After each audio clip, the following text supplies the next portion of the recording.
নমস্কার বন্ধুরা, তোমাদেরকে সকলকে স্বাগত জানাই আমার ইউটিউব চ্যানেল টিচিং সাগরে। বন্ধুরা, আজকে ক্লাস নবম শ্রেণীর বিষয় হচ্ছে গণিত মডেল অ্যাক্টিভিটি টাস্ক পার্ট 5 নিয়ে আলোচনা করব। ঠিক আছে, তোমাদের এই যে নতুন মডেল অ্যাক্টিভিটি টাস্কটা জুলাই মাসের 21 তারিখে নতুন দেওয়া হয়েছিল, তার আজকে আমি অ্যান্সার সম্পর্কে আলোচনা করছি। তোমরা এই অ্যান্সারগুলোকে ভালো করে বুঝে খাতায় করে নেবে। ঠিক আছে, তো চলো শুরু করা যাক। আচ্ছা, প্রথমে একের দাগে বলেছে বহুমুখী উত্তরধর্মী প্রশ্ন, এমসিকিউ টাইপের প্রশ্ন দিয়েছে। প্রথমে একের দাগে প্রশ্ন দিয়েছে, একজন সবজি বিক্রেতা 20 টাকায় 10টি লেবু কিনে 20 টাকায় 8টি লেবু বিক্রি করেন, তার শতকরা লাভ হয়। এখানে 4টা অপশন দিয়েছে, এই অপশনের মধ্যে কোন উত্তরটা হবে সেটা আমাকে ঠিক আছে বের করতে হবে। আচ্ছা, আমি উত্তরটা এখানে আমি করে দিয়েছি, তোমাদেরকে একটু বুঝিয়ে দিচ্ছি অঙ্কটা কীভাবে হয়েছে। দেখো, 10টি লেবুর ক্রয় মূল্য কত বলেছি? 20 টাকা। তাহলে একটা লেবুর ক্রয় মূল্য কত হবে? 20/10 হবে। তাহলে কাটাকাটি করলে 10 দুগুণে 20, তাহলে এটা কত বেরোলো? 2 টাকা বেরিয়েছে। আচ্ছা, ঠিক সেই রকমই 8টি লেবুর ক্রয় মূল্য 20 টাকা। তাহলে একটি লেবুর ক্রয় মূল্য হবে 20/8। এটা কাটাকাটি করলে দেখো 2 10 20, 2 4 8, আবার 10কে কাটাকাটি হচ্ছে 2 5 10, 2 দুগুণে, তার মানে 5/2। তাহলে 5/2কে এখানে ভাগ করলে কত হবে? দেখো 2 দুগুণে 4, এক লাভলো দশমিক দিয়ে একটা শূন্য নামালাম, 2 5 10, মানে 2.5। তাহলে 2.5 অ্যান্সার বেরিয়েছে। এবার লাভ কত হয়েছে? অতএব লাভ সমান 2.5 থেকে 2 মাইনাস করে দিলে কত হয়? 0.5 টাকা। এবার শতকরা লাভ বের করেছি, দেখো 0.5/2 গুণিতক, এখানে দশমিকটা তুলে কি করলাম? 10 নিচে লাভালাম, গুণিতক 100। এবার দেখো এখানে কাটাটা হচ্ছে 5 দুগুণে 10 কাটলাম, 5 দুগুণে 10। এবার 2 50 100। ঠিক আছে, কাটার পর এবার দেখো এখানটা কি হয়েছে না, 2 25 50 কাটাকাটি হয়েছে। তাহলে উপরে কি পড়ে আছে? 25। তার মানে অ্যান্সারটা কত পেয়েছি? 25 টাকা। তাহলে এখানের মধ্যে অ্যান্সারটা কোনটা হবে? একের দাগের হবে অ্যান্সার। আচ্ছা, এরপর তোমাদের 2 এর দাগে যে প্রশ্নটা দিয়েছে, বলেছে PQRS ট্রাপিজিয়ামে দুটি তির্যক বাহু PS ও QR এর মধ্যবিন্দু যথাক্রমে X ও Y, তবে XY সমান, এখানে অপশন দিয়েছে A 1/2 PQ, 1/2 RS, 1/2 PQ plus RS, আর দিয়ে দিয়েছে 1/2 PQ মাইনাস RS। তাহলে PQRS ট্রাপিজিয়াম বলেছে। তাহলে দেখো এখানটায় আমি একটা ট্রাপিজিয়াম এঁকেছি। ঠিক আছে, দেখো নাম দিয়েছি PQRS। ঠিক আছে, তার মধ্যে এখানে কি বলেছে? তার মধ্যে বলছে মধ্যবিন্দু যথাক্রমে X ও Y। তাহলে এখানটা মধ্যবিন্দু এঁকেছি X আর Y। তাহলে এখানের মধ্যে XY লম্বটা কি? PQ। ঠিক আছে, এই যে XY লম্ব, এখানে কি PQ। এটাকে আমি বলতে পারি যে XY সমান 1/2 PQ প্লাস SR। ঠিক আছে, এটা RS হবে। ঠিক আছে, এটা দেখবে তোমাদের টেক্সট বইয়ের হচ্ছে 126 পেজে প্রয়োগ নম্বর 5-এ এটা করে দেওয়া আছে। ঠিক আছে, যার অ্যান্সারটা বেরিয়েছে 1/2 PQ প্লাস RS, এটা হবে অ্যান্সার। ঠিক আছে, এটাকে নিয়ে সি এরটা হবে অ্যান্সার। আচ্ছা, এরপর তোমাদের তিন নম্বর যে প্রশ্ন করেছে, 3 নম্বর প্রশ্নটা করেছে, বলেছে যে 105 থেকে 140 শ্রেণীটির পরিসংখ্যা 14 হলে শ্রেণীটির পরিসংখ্যার ঘনত্ব হবে। এই অপশন দিয়েছে 2.5, বি এ দিয়েছে 0.5, সি এ দিয়েছে 0.35, ডি এ দিয়েছে 0.14। তাহলে দেখো এটা কিভাবে করবে বলে দিচ্ছি আমি তোমাদেরকে। তাহলে দেখো প্রথমে আমি বের করেছি 105 থেকে 140 শ্রেণীটির দৈর্ঘ্য। তাহলে কি 140 বিয়োগ 105, তাহলে এটা বেরিয়েছে কত? 35। তাহলে এখানে পরিসংখ্যা কত বলে দিয়েছে? পরিসংখ্যা হচ্ছে বলেছে যে পরিসংখ্যা 14, এটা বলে দেওয়া আছে প্রশ্ন। তাহলে শ্রেণীটির পরিসংখ্যার ঘনত্বের একটা সূত্র কি? আমি জানি যে পরিসংখ্যা বাই দৈর্ঘ্য। তাহলে এখানটা কি 14 বাই এই যে 35 বেরিয়েছে। তাহলে 14/35 কাটাকাটি করেছি, 7 দুগুণে 14, 7 5 35, 2.5। 2.5কে যদি আমি ভাগ করি, দেখো এখানে 2, এখানে 5, তাহলে 0.4 20। তাহলে কত বেরোবে অ্যান্সার? 0.4 হবে অ্যান্সার। তার মানে এটা কত দাগের হবে? এটা বি এরটা হবে ঠিক। ঠিক আছে, আচ্ছা এরপর তোমাদের 4 নম্বর প্রশ্ন করেছে। 4 নম্বর প্রশ্ন করেছে 3 মিটার লম্বা ও 2 মিটার চওড়া একটি আয়তক্ষার জায়গা 5 ডেসিমি বর্গ টালি দিয়ে বাঁধতে হলে টালি লাগবে। এই অপশন দিয়েছে 48টি, বি এ দিয়েছে 96টি, সি এ দিয়েছে 24টি, ডি এ দিয়েছে 72টি।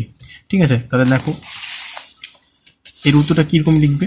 প্রথমে লিখবে আয়তকার জায়গার ক্ষেত্রফল সমান। ঠিক আছে, ক্ষেত্রফলের আমরা কি জানি? এখানে ক্ষেত্রফলের মধ্যে এই যে দিয়েছে 3 মিটার লম্বা, ঠিক আছে, আর 2 মিটার চওড়া। তার মানে এটা দৈর্ঘ্য, এটা প্রস্থ। ঠিক আছে, তাহলে এটাকে গুণ করে দিলে 3 দুগুণে 6, তোমরা কত হলো 6 বর্গ মিটার। এই 6 বর্গ মিটার যে আছে এটাকে বর্গ ডেসিমিটারে কনভার্ট করলে 100 দিয়ে কী করতে হবে, গুণ করতে হবে। তাহলে 6 গুণিত 100, তার মানে কত বেরোবে, 600 বর্গ ডেসিমিটার। এবার টালির ক্ষেত্রফল বলেছে, ঠিক আছে, টালির ক্ষেত্রফল কত বলেছে দেখো এখানটায়, যে একটা আয়তকার জায়গায় 5 ডেসিমিটার বর্গ টালি দিয়ে বাঁধতে বলেছে। তাহলে এখানটা লিখবে যে টালির ক্ষেত্রফল 5 হোল স্কোয়ার মানে বর্গ ডেসিমিটার, 5 স্কোয়ার মানে কত, 25 বর্গ ডেসিমিটার। বা টালি লাগবে, অতএব দিয়ে লিখবে টালি লাগবে, এই যে 600 বেরিয়েছে, 600/25, তাহলে কাটাকাটি করলে বেরাবে 24টি। ঠিক আছে, তাহলে এখানের মধ্যে অ্যান্সারটা কোনটা হবে, সি এরটা। আচ্ছা, এরপর তো আমাদের 2 এর দাগে বলেছে যে সত্য মিথ্যা লেখো। বলেছে 1 এর দাগে এবিসি সমকোণী ত্রিভুজের কোণ বলেছে বিএসি 90 ডিগ্রি এবং বিসি এর মধ্যবিন্দু ডি হলে এডি সমান 1/2 বিসি। ঠিক আছে, আচ্ছা এটা দেখো, আমি একটা চিত্র এখানে এঁকেছি। দেখো এখানে কি বলেছে, এবিসি সমকোণী ত্রিভুজ, তাহলে একটা সমকোণী ত্রিভুজ আঁকা আছে যার নাম দিয়েছে এবিসি, এখানে এ বি সি। ঠিক আছে, এবার কি বলেছে, বিএসি 90 ডিগ্রি, তাহলে কি কোণ বিএসি বলেছে 90 ডিগ্রি, তাহলে এই কোণটা হচ্ছে কি 90 ডিগ্রি। ঠিক আছে, এবার তারপরে বলেছে যে বিসি এর মধ্যবিন্দু হলো ডি, তাহলে এই যে এটা মধ্যবিন্দু, এটা হচ্ছে কি মধ্যবিন্দু। ঠিক আছে, তাহলে মধ্যবিন্দু হলো ডি, এডি সমান হাফ সমান বিসি। তাহলে এটাকে কি লিখতে পারি, এডি সমান হাফ সমান বিসি। এটা তোমাদের দেখবে বইয়ের হচ্ছে 128 পেজের প্রয়োগ হচ্ছে 7 নম্বরে এই অঙ্কটা দিয়েছে। ঠিক আছে, এটা অ্যান্সার বেরিয়েছে, দেখবে এডি সমান 1/2 সমান এডি সমান 1/2 বিসি, এটা অ্যান্সার বেরিয়েছে। ঠিক আছে, তার মানে এটা ঠিকই আছে, তার মানে এটা কি হবে, সত্য হবে। আচ্ছা, 2 নম্বর প্রশ্ন করেছে, একটি পরিসংখ্যা বিভাজন তালিকায় একটি শ্রেণীর মধ্যবিন্দু 10 এবং প্রতিটি শ্রেণীর দৈর্ঘ্য 6 হলে নিম্ন সীমা হবে 8। এটা অ্যান্সার কত বলেছে, 8। এটা আমাকে চেক করতে বলেছে সত্য হবে না মিথ্যা হবে। আচ্ছা দেখো উত্তরটা আমি কি বলেছি, তাহলে এখানের মধ্যে প্রথমে আমি লিখেছি ধরি শ্রেণীটির উচ্চ সীমা হচ্ছে এ, এখানে নিম্ন সীমা বি। তোমরা এখানে চাইলে এক্স আর ওয়াই ধরতে পারো, যে কোনো সংখ্যা ধরতে পারো, কোনো অসুবিধা নেই। তাহলে শর্তানুসারে কি লিখবো না, a+b/2 সমান হচ্ছে 10। ঠিক আছে, এখানে দেখো বলেছে যে একটি শ্রেণীর মধ্যবিন্দু হচ্ছে 10, তাহলে এটা লিখবো a+b/2 সমান হচ্ছে 10। তাহলে এইটাকে একটা পার্টে লিখবো, এটাকে কি লিখতে পারি, তাহলে এটাকে বা দিয়ে লিখতে পারি a+b, এই 2 এর সঙ্গে 10 গুণ করলে কত 20, এটা 1 নম্বর সমীকরণ। ঠিক আছে, আর এটা কি বলেছে, আর এটা বলেছে যে প্রতিটি শ্রেণীর দৈর্ঘ্য কত 6 হলে, তার এই পাশটা লিখতে পারি যে a-b সমান হচ্ছে 6। ঠিক আছে, এটা হচ্ছে 2 নম্বর সমীকরণ। ঠিক আছে, এবার এটা বলছে 1 নম্বর ও 2 নম্বর সমীকরণকে তুলনা করে পাই, এখানটা লিখবে সমীকরণকে তুলনা করে পাই। তাহলে কি করবে, a+b সমান 20 আর a-b সমান 6, তাহলে +b-b কেটে গেল, তাহলে কি পড়ে গেল 2a, দুটা এ পড়েছে, তাহলে 2a 20 সঙ্গে যোগ করলে কত 26, তাহলে a সমান কত হলো 13, এটা বেরিয়েছে। ঠিক আছে, বা এখানটা হলো, এবার এখানটায় যে বি এর মান আছে সেই বি এর মানটা দিয়ে দিলে, তাহলে বি সমান কি লিখতে পারি 20 - 13, এটা মাইনাস করলে কত হবে 7। ঠিক আছে, তাহলে এর মান নিম্ন সীমার মানটা কত বেরিয়েছে, নিম্ন সীমা কত বেরিয়েছে 7, কিন্তু আচ্ছা এখানে প্রশ্ন করেছে কত, উত্তর বলেছে যে নিম্ন সীমা হবে 8। ঠিক আছে, তার মানে এটা মিলছে না, তার মানে কি হবে, মিথ্যা হয়ে যাবে। আচ্ছা, এরপর তোমাদের যে নেক্সট প্রশ্ন দিয়েছে,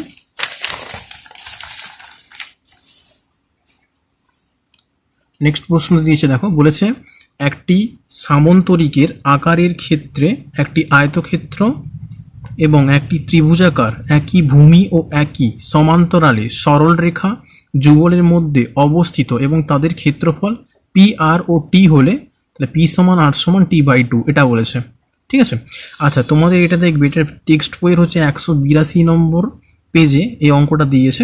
ঠিক আছে, যেটা অ্যান্সার বেরিয়েছে পি সমান আর সমান 2/2, এটা বেরিয়েছে। ঠিক আছে, কিন্তু এখানে বলেছে অন্য, তাই জন্য এটা কী হয়ে যাবে, মিথ্যা বলেছে, মিথ্যা হয়ে যাবে।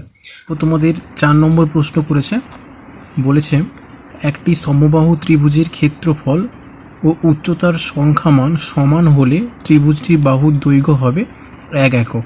ঠিক আছে, তাহলে দেখো এখানের মধ্যে প্রথমে সূত্রটা লেখা আছে। ঠিক আছে। সমবাহু ত্রিভুজের ক্ষেত্রফলে √3/4 ইন্টু বাহু স্কোয়ার, এর পাশে সূত্রটা লেখা হয়েছে √3/2 ইন্টু বাহু। তাহলে এখানের মধ্যে বাহু বাহু কেটে গেছে, এখানে দুটো বাহু পড়েছে, মানে বাহু স্কোয়ার মানে দুটো বাহু, তাহলে একটা বাহু পড়ে রইল। আচ্ছা, এখানে √3 আর 3 কেটে গেছে, এখানে 2 4কে কাটলাম, 2 দুগুণে 4, তাহলে এখানে কী পড়েছে 2, আর এখানে বাহু পড়েছে, এটা লিখতে পারি অতএব বাহু সমান 2। তাহলে এটা কী হবে 2 একক। তাহলে এখানে প্রশ্ন কি বলেছে, ত্রিভুজটির বাহুর দৈর্ঘ্য হবে 1 একক, কিন্তু বেরিয়েছে কত 2, তার মানে এটা কি হয়ে যাবে, মিথ্যা হয়ে যাবে।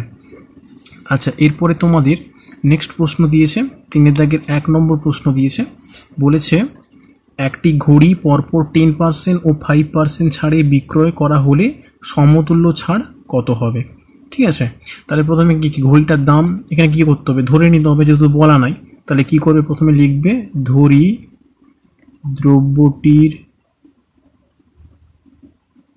দাম সমান 100 টাকা। ঠিক আছে, এবার কি লিখবে 100 টাকার 10% ছাড় দিলে হয় সমান 100 বিয়োগ 10 সমান কত, 90 টাকা। ঠিক আছে, এবার লিখবে আবার 90 টাকার 5% ছাড় দিলে হয় সমান 90 গুণিতক 5/100, কাটাকাটি করে দাও, 0 0 কেটে দাও, 5 9 45, তাহলে 45/10, এটাকে কত আসবে, ওই যে ভাগ করো, 45/10কে ভাগ করলে 10 4 40, দশমিক দিয়ে 0, 10 5 50, মানে 4.5 টাকা। ঠিক আছে, আচ্ছা, তারপর লিখবে অতএব 90 টাকার ঘড়িটির দাম হবে সমান 90 বিয়োগ 4.5 টাকা, এটা ক্যালকুলেশন করলে কত হবে, 85.5 টাকা। ঠিক আছে, তাহলে অতএব মোট ছাড়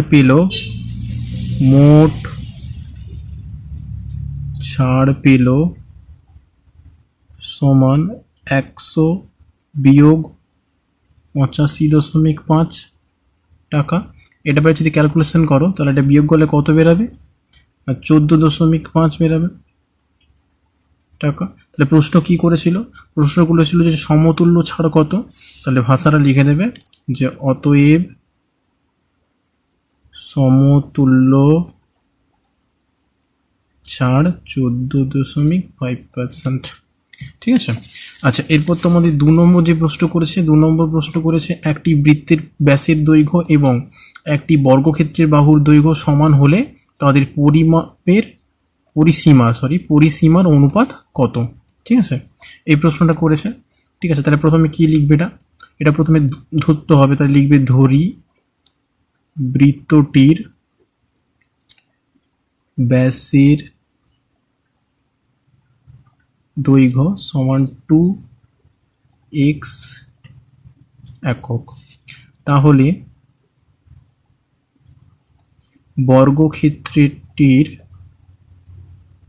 ক্ষেত্রটিরও দৈর্ঘ্য সমান 2x একক। ঠিক আছে, অতএব বৃত্তটির ব্যাসার্ধ সমান 2x/2। ঠিক আছে, তাহলে এখানের মধ্যে 2 কেটে গেলে কত বেরোবে, x একক। অতএব বৃত্তটির পরিধি সমান 2πr। আচ্ছা, এখানে মনে রাখবে যে পায়ের মান হচ্ছে 22/7, তাহলে এটা কি লিখতে পারি 2 গুণিতক পাই গুণিতক পাই আর এর মান এখানে ব্যাসার্ধ এখানে আর্ক ধরা হয়, কত বেরিয়েছে এক্স একক, ঠিক আছে। তাহলে গুণিতক এক্স, তাহলে সমান কি লিখতে পারি 2 পাই এক্স একক, ঠিক আছে। আচ্ছা, এরপরে লিখবে এবং বর্গক্ষেত্রটির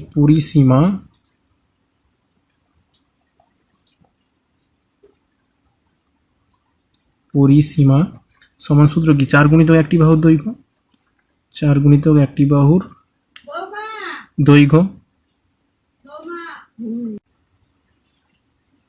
তাহলে সমান চিহ্ন দেবে, সমান চিহ্ন কি দেবে 4 গুণিতক 2x একক একটি বাহুর দৈর্ঘ্য পেয়েছিলাম, তাহলে ক্যালকুলেশন করলে কত বেরোবে 8x একক, ঠিক আছে।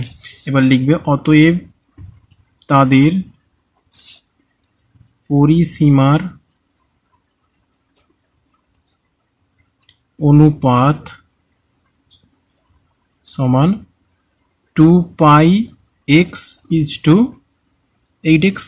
এখানে দেখো কাটাকাটি করবে 2 4 8, ঠিক আছে, এটা কেটে দেবে, এখানে এক্স এক্স কেটে যাবে, তাহলে এখানে পায়ের মান আমি বলেছিলাম যে 22/7, ঠিক আছে। তাহলে 22/7 এখানটা কত পড়েছে 4, তাহলে এখানটা 4 লিখবে। আচ্ছা, এরপরে কী করবে এর দেখো নিচে কিছু নেই মানে 1 আছে, ঠিক আছে। তাহলে কি লিখতে পারি 22 গুণ করে দেবে কোনাকুনি, 7 4 28, তাহলে কত বেরোবে 11/14, ঠিক আছে, এটা হবে অ্যান্সার। আচ্ছা, এরপরে তোমাদের যে নেক্সট প্রশ্ন দিয়েছে, নেক্সট 3 দাগের প্রশ্ন দিয়েছে, বলেছে যে একটি গ্রামের 33টি দোকানের দৈনিক লাভের তালিকা নিচে দেওয়া হলো। দেখো এখানে দিয়েছে একটা ছক দিয়েছে, এরপরে দৈনিক লাভ ব্যাকেটের টাকা দোকানের সংখ্যা, এখানে বলেছে দৈনিক লাভের করে 0.50 50.100, ঠিক আছে। 0 থেকে 50, সরি এটা ভুল করা বলছে, বাই হবে 0 থেকে 50, 50 থেকে 100, আর 100 থেকে 150। আর এখানে দোকানের সংখ্যা দিয়েছে 8 15 10। তাহলে এটা প্রথমে কি করবে, নিচের একটা ছকের আকারে বানাবে, ঠিক আছে। আমি ছকটা করে দিয়েছি, দেখে নাও। এরকম একটা ছকের আকারে বানাবে, প্রথমে লিখবে দৈনিক লাভ ব্যাকেটে হচ্ছে শ্রেণী, শ্রেণী সীমানা দেবে, আর শ্রেণী দৈর্ঘ্য দেবে, পরিসংখ্যা দেবে, ঠিক আছে। তাহলে দৈনিক লাভ প্রথমে কি দৈনিক লাভ এখানে বলে দিয়েছে 0.50, এগুলোকে তুলবে, ঠিক আছে। আমি দেখো ভালো করে দেখিয়ে দিচ্ছি, দেখো 0 থেকে 50, 50 থেকে 100, 100 থেকে 150, ঠিক আছে। শ্রেণী সীমানাটাও একই রকমভাবে লিখবে এটা। পরিসংখ্যা কত বলেছে দোকানের সংখ্যাটা দেখো 8 15 10 বলে দেওয়া আছে অঙ্কে, তাহলে এখানটা লিখে দেবে 8 15 10। শ্রেণী দৈর্ঘ্যটা বলতে এর মধ্যে ডিফারেন্স কত আছে দেখো, 0 থেকে 50 মানে 50, 50 থেকে 100 মানে 50, 100 থেকে 150 মানে 50-এর ডিফারেন্ট, তার মানে শ্রেণী দৈর্ঘ্য 50 50 তিনটা করেই বেরোবে, ঠিক আছে। এটা কি বলেছে এটা থেকে একটা চিত্র অঙ্কন করতে বলছে, ঠিক আছে, আয়তলেখ অঙ্কন করতে বলেছে, ঠিক আছে। তাহলে প্রথমে চিত্রটা আমি কিভাবে আঁকবে আমি দেখিয়ে দিচ্ছি, ঠিক আছে। তোমরা প্রথমে একটা স্কেল নেবে, ঠিক আছে, প্রথমে স্কেল নেবে, স্কেল নিয়ে একটা সরল রেখা টানবে,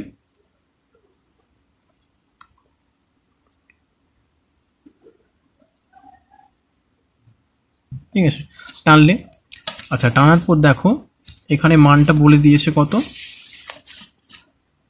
এখানে মান ফার্স্ট বলেছে 100 থেকে 150, আর এখানে পরিসংখ্যার পরে বলেছে 8 15 10, তার মানে হাইস্ট মান কত দিয়েছে 15, ঠিক আছে। তার মানে আমি ওপর পর্যন্ত 20 পর্যন্ত আমার ধরে নিলে হয়ে যাবে, ঠিক আছে। তার মানে উপরে আমি 5 সেমি টেনে নিচ্ছি, একটা ঘর সমান আমি এখানে 5 ধরবো, তো এতটা অবধি 5, তাহলে এটা 1, এটা 2, এটা 3, এটা 4, এটা 5, ঠিক আছে। আচ্ছা, এই পাশে আমি 1 করে ধরে নিচ্ছি, নিচটাও এটা 1, এটা 2, এটা 3, ঠিক আছে। তাহলে এই পাশে যে আমি করেছি, তাহলে এটা লিখবো কত করে 5 করে ধরেছি, তাহলে 5 10 15, 5 10, এটা 0, 5 10 15 20 25 অবধি ধরেছি, ঠিক আছে। তোমরা এর থেকে কম একদম কমও ধরতে পারো, কোনো অসুবিধা নেই, স্কেলটা তোমরা নিজেদের মাপেও করতে পারো, ঠিক আছে। আচ্ছা, তাহলে এই পাশে আমি নাম দিয়ে দিচ্ছি, এটা এক্স অক্ষ, আর এটা দিকে নাম দিচ্ছি ওয়াই অক্ষ। ঠিক আছে, তাহলে দেখো অঙ্কে তোমাদেরকে প্রথমে বলে দেওয়া আছে, ঠিক আছে, যে 0 থেকে 50 পরিসংখ্যা কত বেরিয়েছে, 8 বেরিয়েছে। তার মানে এটা 8 ঘর পর্যন্ত তুলবে। ঠিক আছে, তাহলে দেখো এটা 5, একটা ঘর যদি 5 হয়, একটা ঘর 5 ধরেছে, তার মানে 8টা ঠিক কোথায় হবে, 8টা ঠিক মিডিলে হবে। তোমরা একটা দাগ নিয়ে নেবে। ঠিক আছে, ধরো এখানে 8 পড়েছে, তো তো তুমি কি করবে, এটাকে তুমি করে এটাকে দেখিয়ে দেবে। ঠিক আছে, আচ্ছা তারপরে কত পেয়েছো, তারপরে দেখো এখানে কত পেয়েছো, 15 পেয়েছো। ঠিক আছে, তারপর এখানে 15 দেওয়া আছে, তাহলে এটা কত হবে, 15 পর্যন্ত টানবে।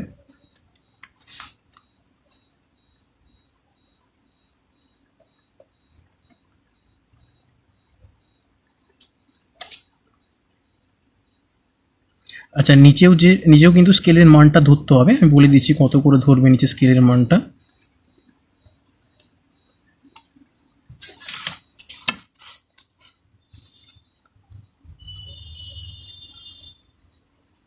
হলো, আচ্ছা আর এটা মান বলেছে সেটা হচ্ছে 10 বলেছে।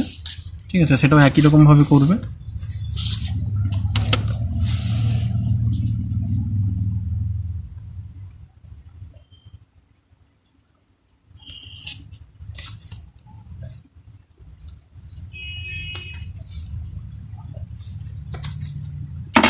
ঠিক আছে, এবার এটাকে একটু তুমি করে দেবে।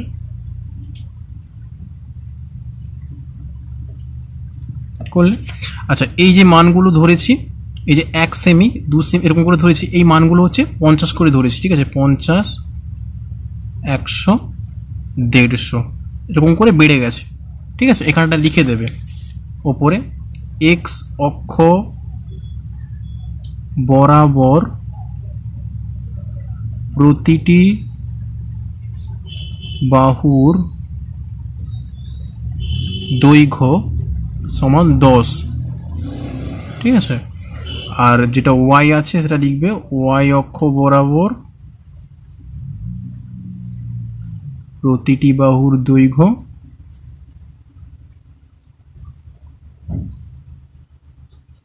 ঠিক আছে সমান একটি দোকান। আচ্ছা এখানে টাকা লিখবে, লিখলাম। আচ্ছা এই পাশটা তো তোমার তীর চিহ্নতে দেখিয়ে দিবে দৈনিক লাভ, তীর চিহ্ন দিয়ে দেখিয়ে দিলাম। আর এই পাশে লিখবে দোকানের সংখ্যা। ঠিক আছে, আমি এটা এখানে লিখে দিচ্ছি, এ পাশে লিখবে দোকানের সংখ্যা। ঠিক আছে, আশা করি তোমাদেরকে আমি বোঝাতে পারলাম। ঠিক আছে, খুব সহজ আছে আয়তচিত্রটা। আচ্ছা এরপর তোমাদের যে নেক্সট প্রশ্ন দিয়েছে, তোমাদের নেক্সট প্রশ্নটা আমি বলে দিচ্ছি। 4 দাগের যে প্রশ্ন দিয়েছে, 4 দাগের প্রশ্নটা দিয়েছে তোমাদের, যুক্তি দিয়ে প্রমাণ করো যে কোন ত্রিভুজের দুটি বাহুর মধ্যবিন্দু দ্বয়ের সংযোজক সরলরেখাংশ তৃতীয় বাহুর সমান্তরাল ও অর্ধেক। ঠিক আছে, এটা তোমাদের টেক্সট বইয়ের হচ্ছে পেজ নম্বর 124-এ এটা করে দেওয়া আছে তোমাদের এই প্রশ্নের উত্তরটা, তোমরা এটা দেখে দেখে খাতায় করে নেবে। ঠিক আছে, তো বন্ধুরা তোমাদের এই ছিল মডেল অ্যাক্টিভিটি টাস্ক পার্ট 5-এর অ্যান্সার, যে অ্যান্সারগুলোকে আমি খুব সুন্দরভাবে বুঝিয়ে দিলাম। আশা করি তোমাদের কোনো প্রবলেম থাকবে না। যদি কোনো প্রবলেম থেকে থাকে তো অবশ্যই কমেন্টের মাধ্যমে জানাও আমাকে। ঠিক আছে, আর যদি ভিডিওটা ভালো লেগে থাকে অবশ্যই চ্যানেলটিকে সাবস্ক্রাইব করে দিও। ধন্যবাদ।